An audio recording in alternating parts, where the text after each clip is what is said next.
So you did it. You opened a Fidelity account, moved some money over, and now you're just staring at the screen. You're seeing words like stocks, ETFs, and IRAs, and it feels like a totally different language. It's a wall of confusing options, and the fear of making the wrong move can be paralyzing. In this video, I'm going to break down exactly what all of this means in simple, straightforward terms. My goal is to take you from confused to confident so you can make your very first investment. We'll go through it all, step by step, so you know exactly what you're doing and why. But before we dive in, I'm not a financial advisor. Always do your own research. The very first thing we need to tackle is something that trips up almost every single beginner. It's called the core position. Your Fidelity account has a default place to hold your uninvested cash. This is your core position. When you transfer cash into Fidelity, it lands here. This money is waiting for you to use it to buy an investment. For most new accounts, this is the Fidelity Government Money Market Fund, which you'll see as SPAAX. This is a safe, temporary holding spot for your money. When you sell an investment, the proceeds go back into your core position. When you're ready to buy an investment, Fidelity uses the money from your core position to pay for it. Now, while it waits, your money in SPAX isn't just sitting idle. It earns a small amount of interest, but the goal of investing is typically to seek higher growth than what a money market fund offers. So the biggest hurdle for beginners is realizing this. Just because your money is in your Fidelity account doesn't mean it's invested in the market. You have to take that next step and actively use the cash in your core position to buy an investment. So what can you actually buy with the money in your core position? The first and most famous option is stocks. Buying a stock means you are buying a share of ownership in a single public company. If that company performs well and becomes more profitable, the value of your share could increase. As a part owner, if the company decides to distribute its profits, that's called a dividend, and you get your portion. On Fidelity, you find stocks by searching their ticker symbol, a short code like AAPL for Apple. Then you decide how many shares you want. One of the best features for beginners is fractional shares. This means if one share of a stock costs $500, you don't need the full $500. You can invest just $20 and own a small fraction of one share. It allows you to invest in companies regardless of their high share price. When you go to buy, you'll see two main ways: market orders and limit orders. A market order is an instruction to buy the stock immediately at the current market price. It's fast and simple.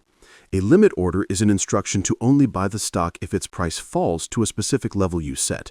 You set your target price, giving you more control, and the purchase only happens if the price hits your target. The big draw for stocks is the potential for high growth. If you pick a company that becomes incredibly successful, your investment could grow substantially. But that comes with higher risk.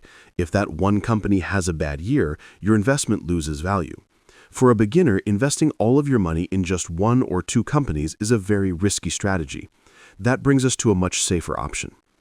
If buying a single stock means owning a piece of one company, what if you could buy a single investment that holds small pieces of many different companies? That's the basic idea behind exchange-traded funds, or ETFs, and index funds. Both of these are a basket of stocks. Instead of buying one company, you're buying a single investment that holds hundreds or even thousands of different companies. This is the power of diversification. Your risk is spread out. If one company in the fund performs poorly, its poor performance is balanced out by all the other companies. For any beginner, this is the #1 way to manage risk without having to research and pick individual stocks. So what's the difference between them?